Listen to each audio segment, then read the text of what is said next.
November 26, 2024న Nacharam రాఘవేంద్రనగర్ కాలనీలో జాన్సర్ grammar school నందు విద్యార్థులకు అవగాహన సదస్సు నిర్వహించడం జరిగినది మత్తు పానీయాలపైన. ఈ సందర్భంగా యాజమాన్యం గారు పిల్లలతో ప్రతిజ్ఞ చేసి మత్తు పానీయాలకు దూరంగా ఉండాలని చెప్పారు. ఈ కార్యక్రమానికి ముఖ్య అతిథిగా ఏసీపీ చక్రపాణి గారు హాజరై విద్యార్థులకు మత్తు పానీయాలపైన అవగాహన కల్పించడం జరిగినది.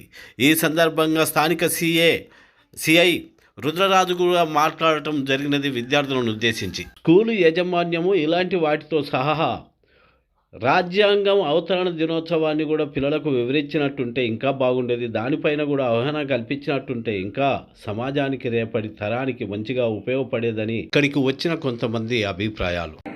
ఇష్యూస్లో ఒకసారి మీరు తీసుకున్నా కానీ ఒకప్పుడు మనకు ఆ టెస్ట్ కిట్స్ మన దగ్గర ఏమి లేవు. అంటే there are now it is police also having a better devices to detect the drugs in your blood and almost your mucin also in your saliva. మీరు ఇళ్ళకి వెళ్ళినా సరే మన దాంట్లోకి అన్ని టెస్ట్లు వచ్చేసినాయి. మీకు ఆ టెస్ట్లో మీరు తీసుకున్న తర్వాత ఒకసారి అన్నట్టు ఒక 3 monthsలోకి వెళ్ళినా సరే మీరు డిటెక్షన్ చేయొచ్చు. వచ్చిన తర్వాత మీ కెరియర్, మీ స్కూల్స్, మీ ఇంజనీరింగ్ కెరియర్ కానీ మీకు వచ్చే మీ ఫ్యూచర్ మొత్తం అందులో డ్యామేజ్ అయిపోతుంది. మీ ముందుకు వెళ్ళలేని పరిస్థితిలో ఉంటారు. మీరు ఎటు కానీ పరిస్థితిలో మీ కెరియర్ మొత్తం డిస్ట్రాయ్ అయిపోతుంది. కాబట్టి మీరు స్టార్టింగ్ మీరు ఒక ప్లెజర్గా స్టార్ట్ చేసినా కానీ తర్వాత మీ కెరియర్ మొత్తం అందులో డిస్ట్రాయ్ అవుతుంది. అంటే most of the students when you are apprehending him and we are arresting regarding the narcotics cases, వాళ్ళు చాలా బాధపడుతున్నారు. మా దగ్గరకు వచ్చేసారి మేము అనుకోకుండా ఇది స్టార్ట్ చేసినాం, ఏదో ప్లెజర్గా 1 time వచ్చినామంటే మీ ఫ్రెండ్స్ అక్కడ తాగుతున్నా వాళ్ళు ఇండల్జ్ చేసినా మీరు పక్కకు కూడా ఉండొద్దు. మీరు దయచేసి మీరు అర్థం చేసుకోండి. You should not be there when they are consuming drugs. Even though you have to definitely inform the police officers and your parents regarding this. మీరు వాళ్ళ పక్కకుండి మేము తాగట్లేదు అన్నా కానీ అంతకుముందు తాగినాం సార్ ఒక 1 month 6 months అన్నా కానీ ఆ కేసులో ఇండల్జ్ అయ్యే అవకాశాలు మీకు ఉంటాయి. ఎందుకంటే మీరు అంతకుముందు మేము చేసినాం సార్, మేము సేల్ చేసినాం, మేము అంతకుముందు మేము కన్జ్యూమ్ చేసినాం అన్న వాళ్ళకు కూడా ఇలాంటి కేసెస్లో ఇండల్జ్ చేయనారు. మీరు వాళ్ళు అలాంటి అలవాట్లు ఉన్న వాళ్ళ దగ్గర కూడా మీరు వెళ్ళకూడదు.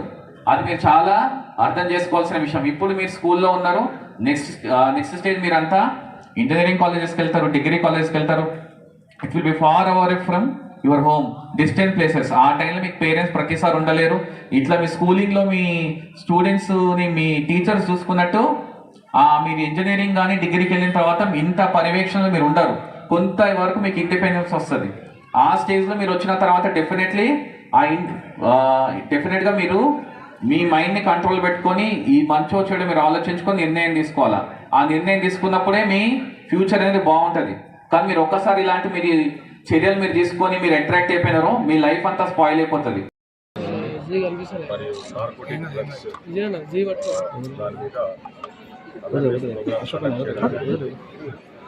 ఎందుకనంటే నేటి బాలలే రేపటి పౌరులు.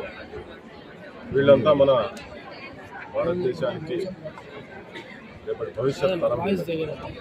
కాబట్టి నేటి పరిస్థితులకు అనుగుణంగా వీళ్ళంతా ఈ అవేర్నెస్ ప్రోగ్రామ్ ద్వారా వాళ్ళకు మంచి అవగాహన కల్పించడానికి సైబర్ క్రైమ్ గురించి మరియు అదేవిధంగా నార్కోటిక్ డ్రగ్స్ గురించి వాళ్ళకు అవగాహన నిర్వహించడం జరిగింది. మేనేజ్మెంట్ వారి సహకారం ఈ అవగాహన సదస్సులో ఏ విధంగానైతే సైబర్ క్రైమ్స్ నేడు ఏ విధంగా అయితే డే టు డేలో సైబర్ క్రైమ్ జరుగుతూ ఉంది, అదేవిధంగా యువత అంతా మత్తులు బాధితులై ఏ విధంగా వాళ్ళ జీవితాలను నాశనం చేసుకుంటున్నారో వాటికి దూరంగా ఉండాలని, తర్వాత సైబర్ క్రైమ్ ద్వారా ఏ విధంగా మోసాలు జరుగుతూ ఉన్నాయో వాటికి కూడా అవగాహన కల్పించడం జరిగింది. వీళ్ళు వాళ్ళ ఫ్రెండ్స్కి కానీ తర్వాత వాళ్ళ తల్లిదండ్రులకు కానీ ఈ అవగాహన సదస్సు గురించి వాళ్ళు చెప్పిన విషయాలు వాళ్ళందరికీ చెప్పడానికి ఇవ్వడం జరిగింది.